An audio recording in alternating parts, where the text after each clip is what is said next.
이어서는 언약 공동체의 예루살렘 성벽 재건과 숨은 광장에서의 연적 세계운동을 보여준다. BC 516년에 스룹바벨이 여호와의 성전을 완공하고서 BC 458년에 율법학자 에스라가 예루살렘에 도착하였고 BC 444년에 예루살렘 성벽 재건이 된다. 성벽 재건의 사건은 스룹바벨 성전 건축 이후 72년 뒤의 일이며 에스라가 예루살렘에 도착한 지 14년 뒤의 일이었다. 느헤미야서는 언약의 회복을 말한다. 언약을 뜻하는 히브리어 베리트는 1호, 98, 932, 13, 29에서 나타나고 있다. 율법을 뜻하는 히브리어 토라는 8장 이후에 22회나 사용되고 있다. 느헤미야는 기도하면서 언약의 하나님을 말하였고 예루살렘 성벽을 재건하여 언약 공동체를 회복하려고 하였다. 그런데 938에서 사용된 언약은 히브리어 베리트가 아니라 아마나이다.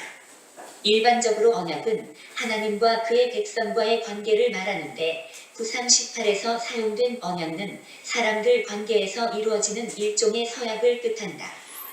그래서 방백들과 레위 사람들과 제사장들이 죄에서 떠나 율법을 지키겠다는 서약을 한 후에 임봉을 한 것이다. 따라서 938에서는 언약이라 할 것이 아니라 98과 932의 언약과 구별하여 서약으로 번역하는 것이 타당하다. 아닥사스다 왕 제20년에 술관원 느헤미야는 수산궁에서 동생 하나니로부터 예루살렘 성은 허물어지고 성문들은 불탔다는 소식을 듣고 수일 동안 슬퍼하며 금식 기도를 하였다. 느헤미야는 언약의 하나님께 모세의 계명과 율례와 규례에서 떠난 이스라엘의 범죄를 자복하고 그의 긍휼로 여러 나라 가운데 흩어진 자들이 하나님의 택한 곳 예루살렘으로 돌아오게 하신다는 언약을 붙들었다. 그는 예루살렘 성벽의 재건이 하나님의 마음이며 언약 공동체를 회복하는 것임을 확신하고 아닥사스다 왕에게 나아가 그의 소원을 아뢰어 왕의 허락과 원조를 얻었다. 한 사람 율법학자 에스라는 예루살렘에 돌아와 여호와의 율법을 연구하여 백성들에게 가르칠 것을 마음속에 굳게 품었듯이 한 사람 느헤미야는 예루살렘 성벽의 재건을 마음속에 굳게 품었다. 한 사람 느헤미야는 바벨론의 고난의 풀무 속에서 연단되고 때가 되매 하나님께서 부르신 남은 자였다. 느헤미야는 예루살렘 성벽 재건의 일을 오로지 하나님 앞에서 행하였다. 그는 일식일에서 오늘 종이 형통하여 이 사람 앞에서 은혜를 입게 하옵소서 하였고 이사에서 하늘의 하나님께 묵도하였고 이팔에서 내 하나님의 선한 손이 나를 도우신다 하였고 사이십에서 우리 하나님이 우리를 위하여 싸우시리라 하였고 59에서 내 하나님이여 내가 이 백성을 위하여 행한 모든 일을 생각하시고 내게 은혜를 베푸시옵소서 하였고 69에서 이제 내 손을 힘있게 하옵소서 하였고 64에서 내 하나님이여 도비아와 산발락과 여선지 노아게와 그 남은 선지자들 무릇 나를 두렵게 하고자 한 자의 소위를 기억하옵소서 하였고 13, 14에서 내 하나님이여 이 일을 인하여 나를 기억하옵소서 내 하나님의 전과 그 모든 직무를 위하여 나의 행한 선한 일을 도말하지 마옵소서 하였고 13, 31에서 내 하나님이여 나를 기억하사 복을 주옵소서 하였다. 예루살렘 성벽 공사를 대적하는 자들의 공격은 지고하였다. 이들은 호론 사람 산발락과 암몬 사람 도비아와 아라비아 사람 게셈이었다. 암몬 사람 도비아는 그들이 건축하는 돌 성벽은 영가 올라가도 곧 무너지리라 하며 조롱하였다. 산발락과 게셈이 사람을 보내어 오노 평지의 한 촌에서 느헤미야를 만나 살해하려 하였다. 이들은 느헤미야를 업신여기고 비웃고 분노하고 협박하였지만 예루살렘 성벽 공사를 멈추게 할 수 없었다. 이스라엘은 연합하여 한 손으로 일하고 한 손으로 경기를 잡고서 건축하며 짐을 날랐다. 양문과 어문과 옛문과 화덕망대와 둔문과 샘문과 마문을 준수하여 문짝을 달고 자물쇠와 빗장을 덮추었다. 하나님의 선한 손이 도움으로 마침내 성벽 공사가 52일 만에 끝났다. 성벽 건축 공사가 끝나고 수문 앞 광장에서 일곱째달 초하루 곧 나팔절에 제사장 에스라가 나무강단에서 율법책을 펼 때에 모든 백성이 일어났으며 난독할 때에 뭇백성이 귀를 기울였다. 7월 15일에 율법책을 난독하며 초막절을 지키며 즐거워하였고 7월 24일에 이스라엘 자손들이 다 모여 금식하며 굵은 베옷을 입고 핏들을 무릅쓰며 모든 이방 사람들과 절교하며 서서 자기의 죄와 조상들의 허물을 지곡하고 이날의 낮 4분의 1은 여호와의 율법책을 난독하고 낮 4분의 1은 죄를 자곡하며 여호와께 경배하였다. 모세의 율법을 따라 가나안 땅에서 절기를 지키는 모습의 기록이 흔하지가 않다. 6월절은 여호수아, 솔로몬, 히스기야, 요시야, 에스라에서 발견된다. 7.7절은 솔로몬 때가 유일하다. 초막절은 솔로몬, 에스라, 느헤미야에서 나타난다. 나팔절은 에스라, 느헤미야에서 나타난다. 에스라 때의 6월절과 나팔절과 초막절이 시행된다. 바벨론 포로 생활에서 귀환한 이들이 절기 예배로 하나님께 나아간 사건은 의미심장하다. 스룹바벨 성전 건축과 예루살렘 성벽의 재건과 수문 앞 광장에서의 절기 예배와 회개운동은 언약 공동체의 회복을 말한다. 느헤미야의 성벽 재건으로 예루살렘 공동체의 생활 울타리가 확보되었다. 성벽 봉헌식은 두 무리로 나누어져 서로 반대 방향으로 나아가다가 다시 합하여 여호와의 성전으로 나아갔다. 진정한 영적 울타리는 여호와의 성전에 나아가 하나님의 언약을 새롭게 하고 그 언약 가운데 순종하는 일이다. 예루살렘 귀환 이후에 율법학자 에스라가 와서 이방 여인과의 관계를 단절하여 성결케 할 것을 명령하였다. 아닥사스다 왕 20년에 느헤미야는 성벽을 재건하였고 이후에 아닥사스다 왕 32년에 바벨론에 갔다가 다시 예루살렘에 왔을 때 종교개혁의 필요성을 발견하였다. 성전의 방에서 기거하던 암몬 사람 도비아를 추방하였고 레위 사람들을 위한 11조를 보강하고 안식일에 예루살렘 성에서의 상행위를 근절시키고 이방 여인과의 통혼을 금지시켰다. 이처럼 포로 귀환 이후에도 여전히 율법에서 떠난 범죄가 반복되었다.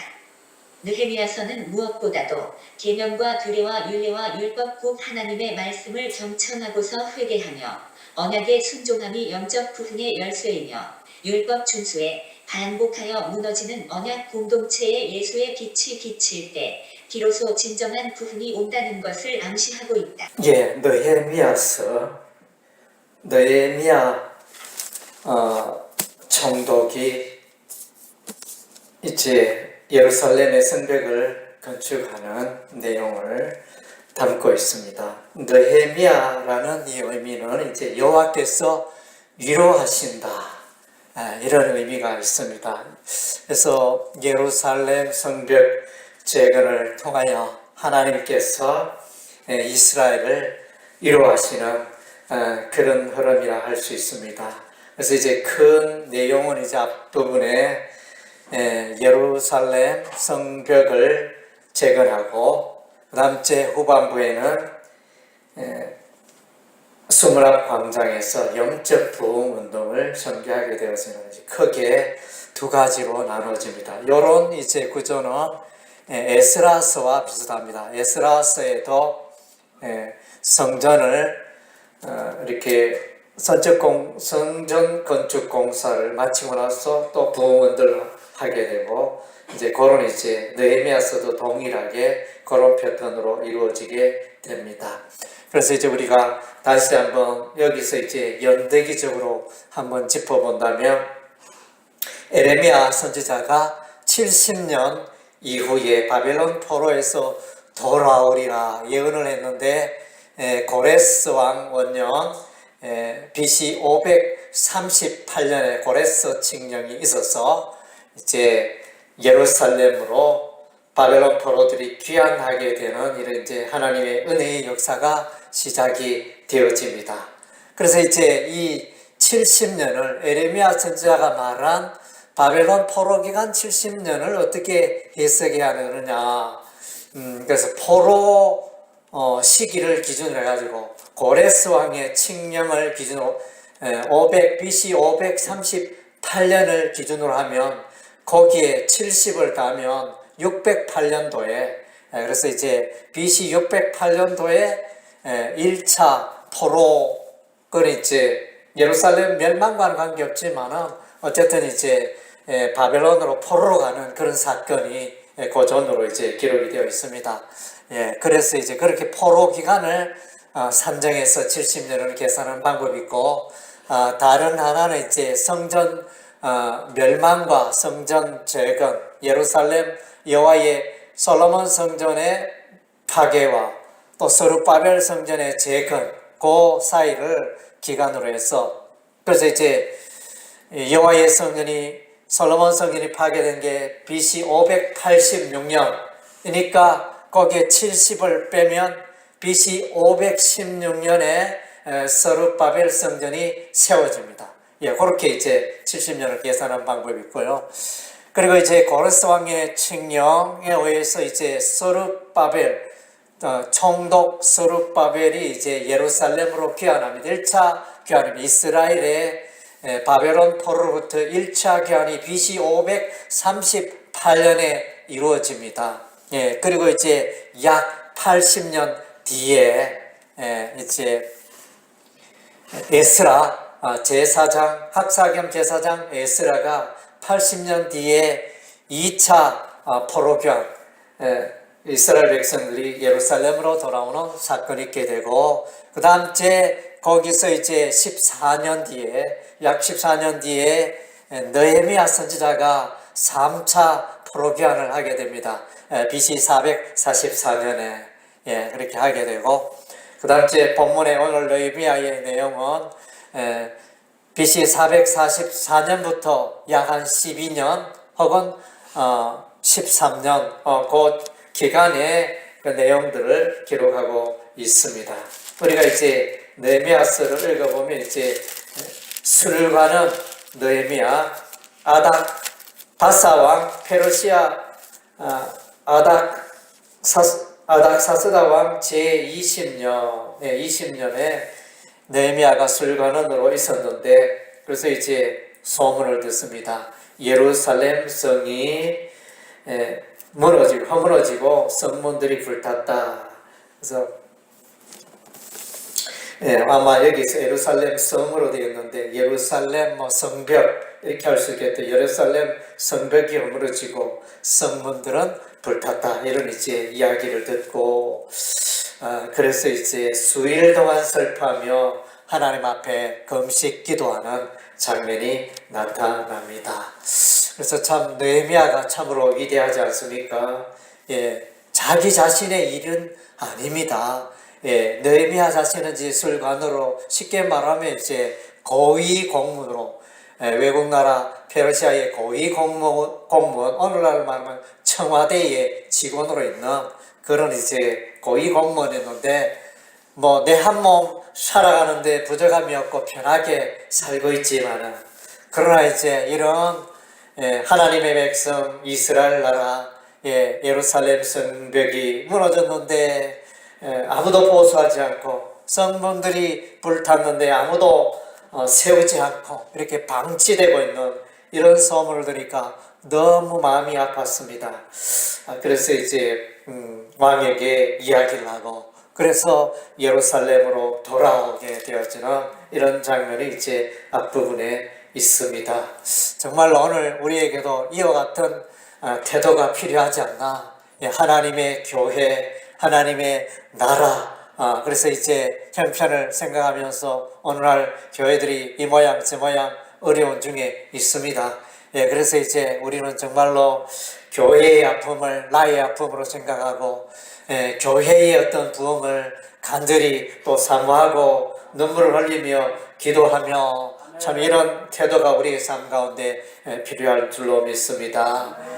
그래서 이제 또 유튜브 뉴스에 보니까 어느 외국 사람이 아주 뛰어난 경제적인 석학이 오늘날 한국 경제, 한국 그 모습을 보고 한국이 어떻게 하여 이 모양이 되었느냐 이러면서 이렇게 탄식하는, 잘 나가든 부흥하든 경제 발전을 앞세우고 선진국의 발돋움한 한국이 어떻게 오늘 이 모양이 되었느냐 탄식하는 그런 기사가 왔습니다. 정말로 오늘 우리 이제 한국의 어떤 그런 나라 정세를 생각하면서 마음 아파하는 그런 이제 애국자도 일어나야 되겠고, 오늘 한국 교회의 이런 모습을 보고 정말 마음 아파하는 많은 성도들이 떠나가고 교회가 제대로 모이지 못하고 교회가 점점 쇠퇴해가는 쇠약해지는 이런 모습을 보고 정말 우리가 간절히 기도하고 마음 아파하는 이런 태도가 우리의 삶 가운데 필요한 것입니다. 아멘. 예, 그리고 이제 하나님 나라의 일은 꼭 이제 방해자들이 있습니다.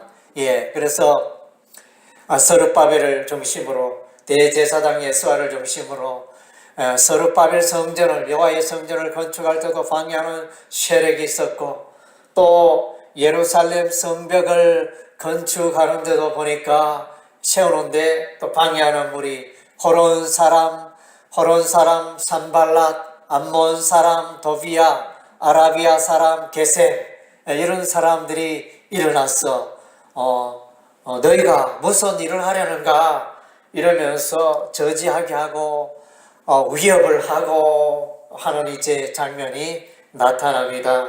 예, 그래서 이제 이들이 다양한 방법으로 이렇게 쉽게 말하면 공갈 협박을 합니다. 너희가 어찌하여 이 일을 하느냐? 너희가 페르시아 그 왕을 배반하려고 하느냐? 너희가 반역자의 짓을 하는도다 이러면서 이렇게 막 겁을 주는 이런 장면이 나타나죠. 예. 2장 19절에 보니까 호론 사람 산발랏과 종려다 암몬 사람 도비야 아람 사람 게셈이 말을 듣고 우리를 엽신 여이고 우리를 배우소리되 너희가 하는 일이 무엇이냐? 너희가 왕을 배반하고자 하느냐? 이렇게 일종의 모함을 하죠. 공포로 이렇게 반역죄. 참 나라에서 예나 지금이나 반역죄는 엄청 무섭죠. 이렇게 사형당할 수 있는 이제 그런 이제 위험을 무릅쓰고 주의를 감당합니다. 또 이제 이들이 말하기를 너희들이 건축하는 그 성은 여우가 올라가도 무너지겠다. 너희들은 그 건축하는 게 너무 형편없다. 부실하다. 그래가 무슨 성벽이 되겠느냐. 이런 식으로 이제 또 조롱하고 비웃습니다. 그래서 이 4장 3절에 보니까 암몬 사람 도비아는 곁에 있다가 이르되 그들이 건축하는 돌 성벽은 여우가 올라가도 곧 무너지리라. 이러면서 이렇게 아주 김 빠지게 만듭니다. 하나님의 이 성벽 재건의 역사를 하는데 아주 힘 빠지게 하는 이런 작전을 구사합니다. 그리고 이제 또 느헤미야야 할 이야기가 있다 이러면서 오노 평지에서 만나자 이러면서 느헤미야를 불러내어서 느헤미야를 살해하려고, 느헤미야가 죽으면 이제 일이 안 되겠지 이러면서 이런 살해의 위협도 있고, 또 이들이 또 계략하기로는 이제 스마야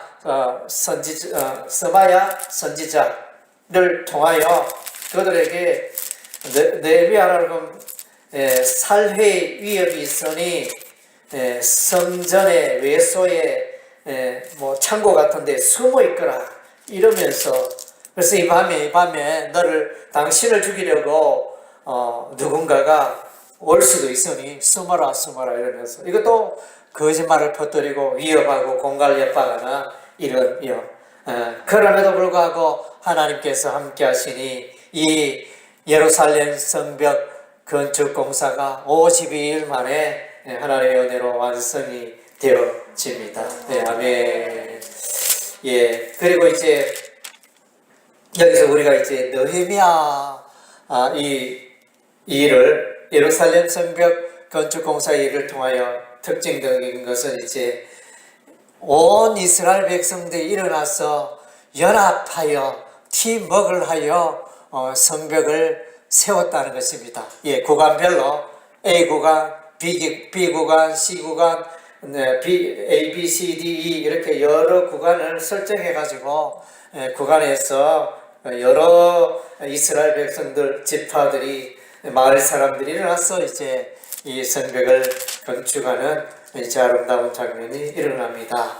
그래서 이제 제가 듣기로 상주에 가면 인터컵 열방 센터가 있는데 거기에 아주 대단히 큰 건물이 있는데 그 건물의 이름을 느헤미야라 부르는 것을 제가 들은 적이 있습니다. 느헤미야. 왜 느헤미야라 그러나?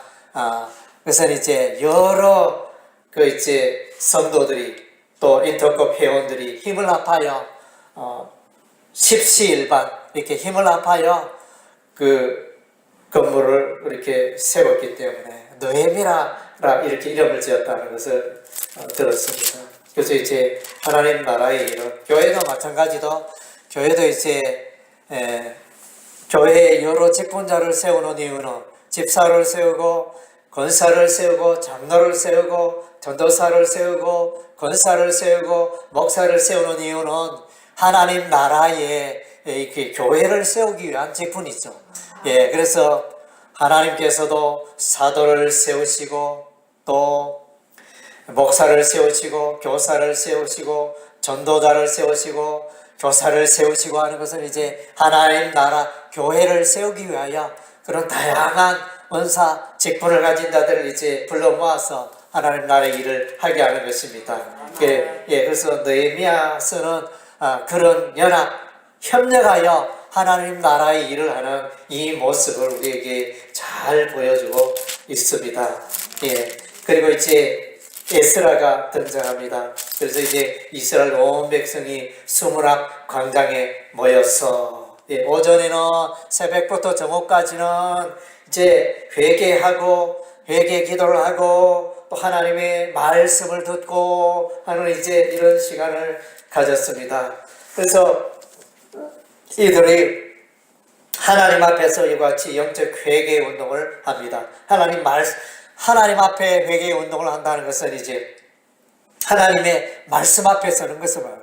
하나님의 율법책, 에스라가 율법책을 낭독할 때 귀를 기울이고 듣고 회개하고, 그래서 이제 오늘날 우리가 이제 또 본받아야 할, 눈여겨봐야 할 부분이 있는데, 느헤미야서 8장 5절에 보니까 에스라가 모든 백성에 있어서 그들 목전에 책을 펴니 책을 펼 때 모든 백성이 일어서니라. 우리도 오늘날도 적용할 수 있겠죠. 성경을 낭독할 때는 일어서서, 그래서 낭독할 때는 일어서서 하나님의 말씀을 같이 읽는 그런 것도 도입할 수 있겠죠. 아마 오늘날 이제 또 몇몇 소수의 교회들은 이런 것을 하고 있는 교회가 있는 줄로 압니다. 그래서 또 성당에 가보니까 성당 예배도 보니까 앉았다가 일어섰다가 앉다가 일어섰다가 그걸 자주 하더라고요. 엄청 자주 하대. 에스라 느헤미야 8장 6절에 보니까 또 우리가 에스라가 위대하신 하나님 여호와를 성취하며 모든 백성이 손을 들고 아멘 아멘 하고, 여기 보통 이제 아멘 하고 그러는데 여기는 아멘 아멘. 그래서 이제 아멘 아멘 이렇게 아멘은 한 번만 하는 게 두 번 하죠. 아멘 아멘. 여기 이제 하여튼 두 번 중복해서 하는 이런 이제 표현들도 성경에 기록이 되어 있다는 것입니다. 한 번만 하는 게 아니고 두 번 하는 이런 이제 패턴도 있고, 그 다음 이제 우리가 이슬람 신자들이 그들이 마호메트 알라 신에게 경배할 때 땅에 엎드려서 하루에 3번씩 알라 신전을 향하여 엎드려 이렇게 절한다는, 예배한다는 걸 들었는데, 여기서도 보니까 그와 비슷한 내용이 나죠. 몸을 굽혀 얼굴을 땅에 대고 여호와께 경배하니라. 그래서 얼굴을 땅에 대고 이렇게 여호와께 경배하는 이 장면이 성경에도 이제 이렇게 기록되어 있는 것을 우리가 참조할 필요가 있습니다. 그리고 이제 이스라엘 백성들이 초막절 절기를 지킵니다. 8장 14절에 보면 7째 달 절기에 초막에서 갈지니라. 그리고 15절에도 초막 단어, 17절에도 초막이라는 단어가 나타나고 이렇게 초막절 절기를 지키는 장면이 나타납니다. 그래서 이제 또 느헤미야에서는 하나님의 말씀을 9장 14절에 보니까 계명, 율례, 율법 이런 표현을 사용하고 있습니다. 9장 14절에 보니까 거룩한 안식일을 그들에게 알리심에 주의 종 모세를 통하여 계명과 율례와 율법을 그들에게 명령하시고 이런 이제 표현들이 느헤미야서에서 등장하고 있습니다. 그래서 이제 약간 뉘앙스 다르게 하나님의 말씀을 다양하게 표현하고 있는 것을 봅니다.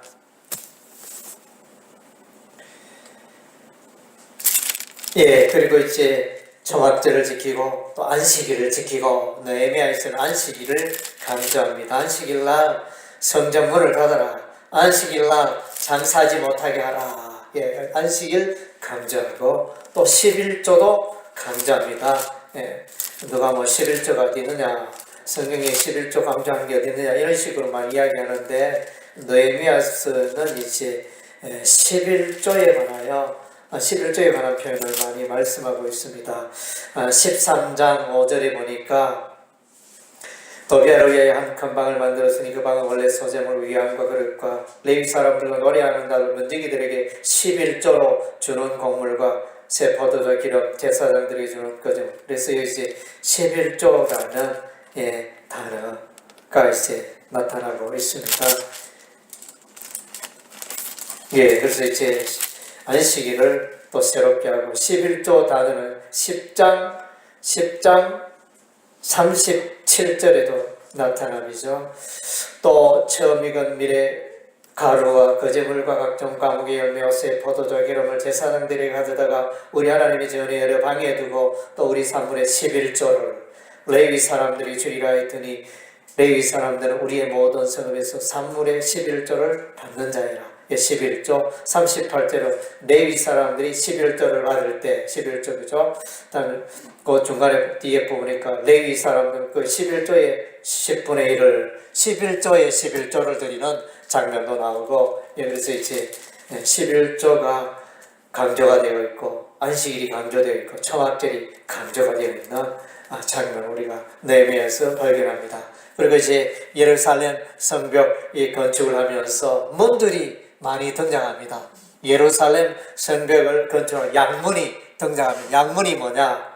양이 쉽게 말하면 양이 많이 드나드는 문. 양이 성전 제사를 위하여 양을 공급하고 운반하고 몰고는 그 양문. 그다음 마문이 있습니다. 양이 있으면 말도. 그러니까 성전에 말이 또 출입하고 이렇게 물건을 싣고 들어오는 그런 말일 수도 있고 말이 출입하는 문이 좀 더 크겠죠. 마문이 있고, 그다음 또 분문이 있습니다.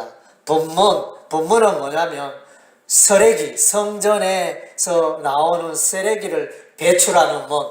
쓰레기 배출할 때 쉽게 말하면 이제 예루살렘 성전이 여호와의 성전이 좀 높은 이쪽에 북쪽에 있다면 남쪽에는 그 예루살렘 성에 좀 낮은 기울어진 남쪽에는 이 쓰레기 쓰레기 하치장이라 그러니까 그런 이제 쓰레기를 운반하고 불태우거나 그런 이제 쓰레기 운반하는 문을 분문 그래서 이제 분뇨 이러잖아요. 그 분자를 말합니다. 그리고 샘문 샘물이 솟는 어떤 그런 이제 샘물 솟는 쪽으로 가는 샘문 꼴짜기 쪽으로 가는 꼴짜기문 다음 어문이라고 있습니다. 고기 어자 생선을 성전에 필요한 생선을 주로 운반하는 어문 이렇게 이제 예루살렘 성벽의 문들이 이렇게 용도에 따라 가지고 이렇게 이름 지어진 것을 우리가 볼 수 있습니다. 그리고 이제 우리가 느헤미야서에서 또 우리가 눈여겨 볼 수 있는 것은 이 총독 느헤미야가 주를 위하여 영적 예루살렘 성벽을 건축하고 영적 부흥 운동에 동참하고 그래서 이방인들과 결혼하지 말라 그것이 이제 다시 한번 강조되고 있습니다. 그리고 이제 많은 일을 하고 나서는 13장 14절에 보니까 내 하나님이여 이 일로 말미암아 나를 기억하옵소서. 그래서 이제 느헤미야의 삶은 늘 하나님 앞에서 이루어지고 또 자신의 수고가 하나님 보시고 하나님께서 나의 이 수고를 기억해 주시고 갚아 주옵소서, 보상해 주옵소서, 이렇게 하늘에 대한 상급, 상급을 바라는 그런 이제 느헤미야의 모습을 발견하게 됩니다. 그래서 이런 내용이 또 13장 22절에도 나오죠. 내가 또 레위 사람들에게 몸을 정결하게 하고 성문을 지켜서 안식일을 거룩하게 하라 하였느니라. 내 하나님이여 나를 위하여 이 일도 기억하옵소서. 주의 크신 은혜대로 나를 아끼시옵소서. 이 일도 하나님 앞에서 한 이 일도 기억하옵소서. 이렇게 하나님 앞에 또 이렇게 이야기를 하고 또 이제 마지막 13장 31절에 보니까 또 정한 기한에 나무와 저 먹인 것을 드리게 하였사오니 내 하나님이여 나를 기억하사 복을 주옵소서. 그래서 이제 느헤미야의 이 수고를 우리 하나님 알아주시고 하나님 기억해 주시고 하나님 계산해 주시고 하나님 갚아주시고 그리하여 복을 베풀어 주옵소서. 그래서 이런 우리가 하나님의 성도들이 하나님의 직분자들이 하나님의 일꾼들이 보상 이 땅에서 열심히 수고하고 벌벗고 고생하지만 하늘나라에 가서 칭찬과 보상을 바라보고 수고하잖아요. 그래서 느헤미야의 삶도 이제 그런 하늘나라의 하나님의 상급을 바라보고 일하는 장면을 우리가 보게 되어집니다.